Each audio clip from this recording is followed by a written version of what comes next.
आज के मुख्य वक्ता श्री अशोक जी शर्मा।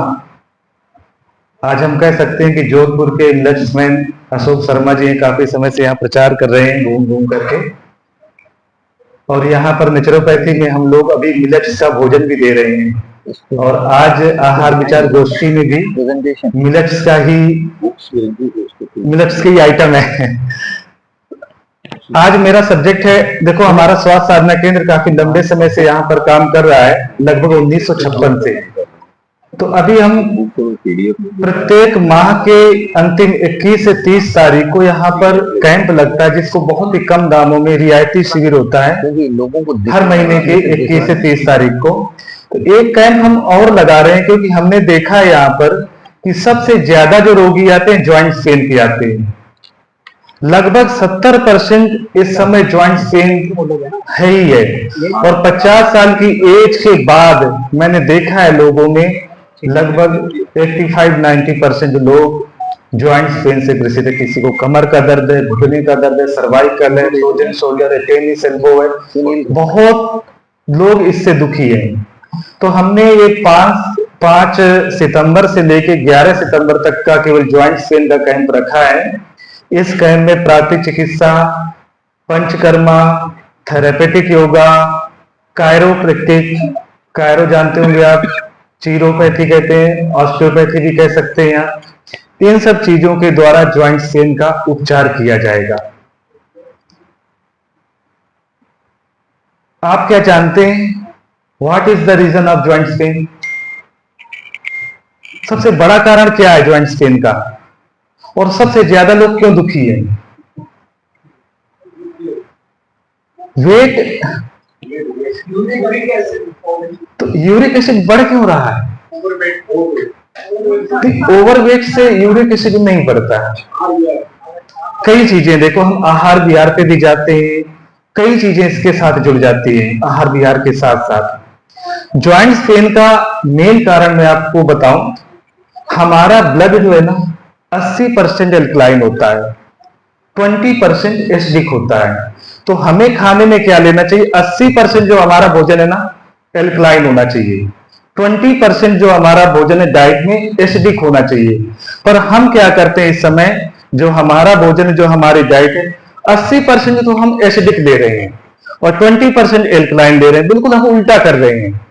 और उल्टा करने से क्या होगा, जब आपके ब्लड में एसिडिक की मात्रा बढ़ेगी, अम्लता बढ़ेगी, तो वो क्षार लेने के लिए आपकी हड्डियों से लेता है क्षार, क्योंकि ब्लड तो 80% एल्कलाइन रहेगा ही रहेगा। वो क्षार आपकी हड्डियों से लेता है, क्योंकि हड्डियां आपकी क्षार से ही बनी, तो क्षारी होती हैं। तो उसके बाद जब हड्डियों से क्षार लेगा तो हड्डियां आपकी कमजोर हो जाएंगी, बोन्स आपकी वीक हो जाएंगी। तभी आप कहते हैं ऑस्टियोपोरोसिस हो गया, ऑस्टियोपीनिया हो गया, ज्वाइंट्स पेन कर रहे हैं, कट कट की आवाज आ रही है। सबसे बड़ा कारण ये है। इसलिए हमारे भोजन में सबसे पहला एल्कलाइन भोजन हमारा होना चाहिए, 80% हमारा एल्कलाइन होना चाहिए। और हम शुरुआत ही सबसे पहले एसिडिक भोजन से ही करते हैं। सबसे पहले हमारी शुरुआत ही चाय से होती है। लोग बोलते हैं कि शुरुआत ही चाय से होती है, करे चाय ना पियो तो क्या पिए। लगता है उनको अभी ऐसी आदत बन गई कि चाय के अलावा हमारे लिए कोई पेय पदार्थ है ही नहीं सुबह। तो सबसे पहले चाय, चीनी, ये चीजें लेते हैं। अब आपको पता है चीनी एसिडिक फूड है।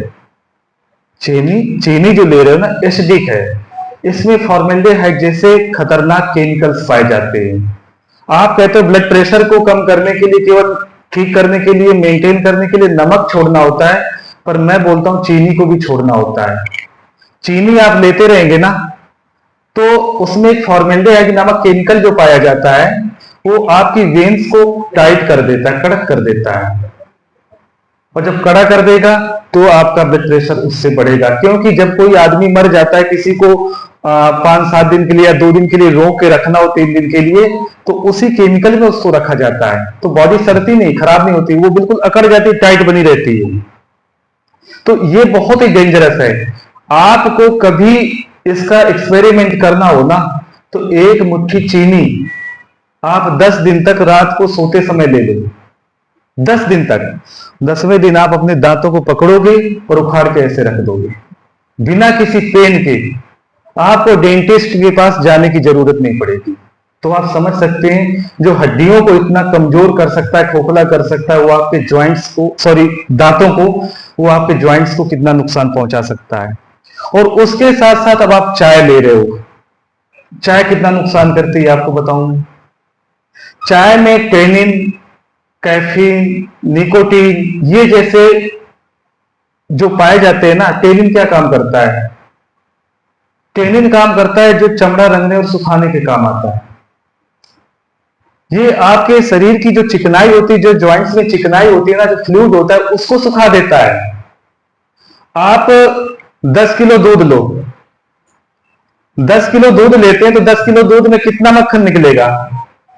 आधा किलो तो निकल ही जाएगा, 400 से 500 ग्राम नहीं निकलेगा? निकल आएगा ना।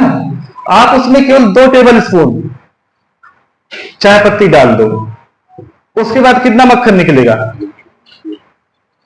उसके बाद कितना मक्खन निकलेगा? बिल्कुल नहीं निकलेगा। क्यों? उस चिकनाई को 2 चम्मच चाय की पत्ती ने बिल्कुल खत्म कर दिया। अब वो चाय की पत्ती जो, जब आप चाय पी रहे हो, जब आपके अंदर जाएगी तो ज्वाइंट्स में जो चिकनाई होती है, जो साइनेबल फ्लूइड होता है, उस साइनेबल फ्लूइड को वो खत्म कर देगा। हमारे पेट में भी जो हम चिकनाई, लुब्रिकेशन होता है हमारी आंतों में, फिर वो लुब्रिकेशन चला गया तो आपको कब्ज और गैस रहने वाली है। तो इसलिए सबसे जो हमारा ये भोजन है, सबसे पहले उसको बदलना होगा। जब तक आप ये नहीं बदलेंगे तब तक आपके ज्वाइंट्स पेन खत्म नहीं होंगे। ये वात को बढ़ाने वाले हैं भोजन। वात को सबसे पहले, क्योंकि वात बढ़ता है, क्या कहते हैं पहले के लोग यही बोलते थे कि शरीर में वात बढ़ गया इसलिए जोड़ों में दर्द है। जोड़ों के दर्द को पुराने लोग कहते हैं वात बढ़ा हुआ है, वात का रोग है। तो ये वात का ही रोग होता है। और हमारे भारत का जो क्लाइमेट है उसके हिसाब से 50 साल की एज के बाद आपके शरीर में वात बढ़ने लग जाता है। तो वात को कैसे रोका जाए, उसके लिए सबसे बढ़िया रहता है प्राणायाम, योग। ये करो नियमित। सुबह जल्दी उठो। यदि सूर्योदय के बाद उठेंगे तो भी आपके शरीर में वात बढ़ेगा ही बढ़ेगा। और सबसे खाने में जो चीज आती है वो है मेथी। मेथी एक ऐसी चीज है जो बिल्कुल वात को कम करती है। इसमें बहुत सारे मिनरल्स होते हैं, विटामिन है इसके अंदर। इसमें कैल्शियम, फास्फोरस, सोडियम, ये सब चीजें इसके अंदर है। इसके अंदर प्रोटीन भी है, विटामिन ए, बी, सी, ये सब चीजें इसके अंदर पाई जाती है। और ये वात को कम करने में सबसे ज्यादा हेल्पफुल है। इसलिए आप इसको इंटरनल भी लेते हैं। यदि रात को 1 चम्मच मेथी पानी भिगो के सुबह लेते हैं तो भी ये वात को कम करेगा। और कहीं भी जोड़ों में दर्द होता है ना, तो आप माइक्रोपोर टेप में थोड़ी मेथी लगा करके उसको चिपका लो और उसको रात भर लगा रहने दो, तो वो दर्द को खींच लेता है, कम कर देता है। और कहते हैं कुछ लोग कि जैसे रात को सोते हैं, सुबह कहते हैं कि हमारी कमर अकड़ जाती है, गर्दन अकड़ जाती है, उससे भी वो टेप के साथ मेथी को चिपका देंगे तो जकड़न को खत्म कर देता है, उस स्टिफनेस को खत्म कर देता है। आप कभी भी लगा करके देखो, तुरंत फायदा मिलता है। घुटनों में दर्द है तो घुटनों में आप लगाएंगे तो भी आपको फायदा होगा। तो एक चीज और मैं आपको बताऊं, ये तो चलो खान पान वाली बात हो गई। हमारा सबसे जो गड़बड़ है ना, बोन अलाइनमेंट गड़बड़ है। हमारे शरीर का बोन अलाइनमेंट पूरी तरह से गड़बड़ है। कभी भी आप ज्यादातर लोगों को देखोगे जिसको बैक पेन है, साइटिका है या घुटनों में दर्द है, उसका बोन अलाइनमेंट पूरी तरह से गड़बड़ होगा। बॉडी का स्ट्रक्चर पूरी तरह से गड़बड़ होगा, खराब होगा, गलत होगा।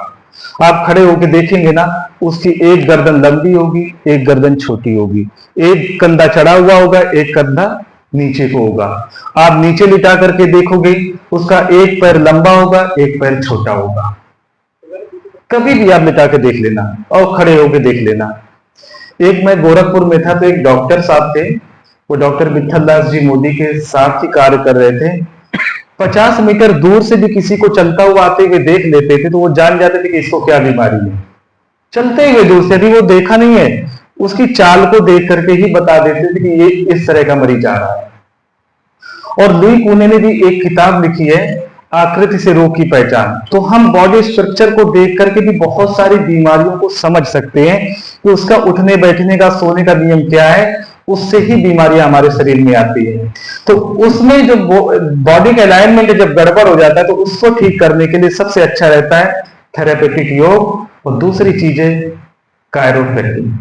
कायरोथेरेपी उसमें बहुत ही अच्छा रहता है, बॉडी को अलाइनमेंट को ठीक करने के लिए। मैंने देखा है कि उसमें तुरंत ही आदमी को आराम मिल जाता है, इमीडिएट आराम मिल जाता है, और कई बार 4 से 5 सिटिंग में लोग ठीक भी हो जाते हैं, यदि क्रोनिक नहीं हुआ तो हम इस कैंप के साथ में कायरोथेरेपी भी यहाँ चालू करने वाले हैं। तो आप कभी भी यहाँ पर आ सकते हैं और उसका भी फायदा ले सकते हैं। और इस कैंप में हम पंचकर्म का, जैसे पोटली की मसाज है, पोटली की सिकाई है, और कटी बस्ती है, जानू बस्ती, ये सारी थेरेपियां भी देंगे। और यहाँ पर हमने एक तेल भी तैयार किया है जो केवल हर्ब्स से ही है, नेचुरल हर्ब्स हैं, और बहुत ही अच्छा है। वो तुरंत पेन में रिलीफ देता है। वो कहीं बाजार से नहीं मंगाया, क्योंकि हमने देखा है लोग बाजार से तेल मंगाते हैं, नाम मात्र का तेल तो होता है, पर उसमें जो इंग्रेडिएंट्स होते हैं वो नहीं डाले जाते। इंग्रेडिएंट्स नहीं होने की वजह से वो फायदा नहीं करता। और एक हमने हर्बल पुलकिस भी अपने दुकान में रखी हुई है, तैयार की है। उसको कैस्टर ऑयल के साथ मिक्स करके, थोड़ी मिट्टी को डाल करके मिक्स करके भी आप घुटनों में लगाते हैं, तो एक ही दिन में आपके घुटनों के दर्द में आराम मिल जाता है, तुरंत ही आराम मिलता है। तो ये कुछ चीजें हमने यहाँ पर अभी शुरू की है। इसलिए इस ज्वाइंट पेन कैंप को आप, किसी को दिक्कत है, आप सजेस्ट कर सकते हैं इस ज्वाइंट पेन कैंप को अटेंड करें और ज्यादा से ज्यादा फायदा उठाएं। और निश्चित ही बहुत से लोग इस ऑपरेशन से बच जाएंगे। मैंने देखा है कि बहुत से लोगों को इस समय थोड़ी भी दिक्कत कमर में आती है तो ऑपरेट हो जाते हैं, कहीं भी दिक्कत, घुटनों में दिक्कत आती है तो ऑपरेशन कर देते हैं, तुरंत रिप्लेसमेंट करा देते हैं। और एक रीजन हमारी गलती भी है, डॉक्टर के पास आप जाते हैं ना, तो आपको तुरंत कैल्शियम और विटामिन डी तुरंत देगा, उसको पता है ये दोनों कम होने वाले ही हैं, और लगभग ज्यादातर लोग खा भी रहे हैं। और हमारी बोन्स इतनी आजकल कमजोर हो चुकी हैं। अभी परसों ही मेरे पास एक फोन आया, कोई लेडी थी, लगभग 35 से 37 साल की उम्र थी, कोई ज्यादा उम्र नहीं थी। वो नाश्ता सुबह बना रही थी, और बनाते बनाते ऐसे अचानक से घुटने से आवाज एक कड़क दी, इस साइड से, और उसके बाद वो खड़ी नहीं हो पाई। डॉक्टर के पास ले गए, एक्सरा देखा, तो पता चला बोन में फ्रैक्चर हो गया है, पटेला उसका चला गया तुरंत, मतलब खड़े खड़े। और अभी 2 महीने पहले एक लेडी भी हमारे पास आई थी, उसको वेरिकोस था, शाम को उपचार लिया, खाना खाने के बाद जैसे ही चेयर से उठी उसकी हड्डी टूट गई, खड़े खड़े, कुछ किया ही नहीं, ना सामान उठाया, कुछ भी नहीं किया। एक तरह से इस समय हड्डियां हमारी ऐसी हो गई जैसे चिप्स और पापड़, कुरकुरे की तरह टूट जाती हैं। अभी चेयर से गिरोगे तो टूट जाएंगी। पहले के लोग 10-10, 15-15 फीट की ऊंचाई से गिरते थे, पेड़ों में चढ़ जाते थे, उसके बाद भी नीचे डाल सहित नीचे आ जाते थे, उसके बाद भी कुछ नहीं होता था, उठ के खड़े होके चले जाते थे। और आज आप बेड से गिर जाते हो, कुर्सी से गिर जाते हो, तो पता चलता है प्लास्टर चढ़ गया। तो ये हमारी हड्डियां इतनी कमजोर हो चुकी हैं, इसलिए हमारा खान पान सही होगा तो आपकी बोन्स भी मजबूत होंगी, स्वस्थ होंगी। और वो सब आपको प्राकृतिक चिकित्सा में सिखाया जाता है कि अपनी बीमारी के खुद ही डॉक्टर बने। और मैं आपका ज्यादा समय नहीं लूंगा, हमारे मुख्य वक्ता अशोक जी शर्मा बैठे हुए हैं, आप सभी ने ध्यान से सुना, धन्यवाद।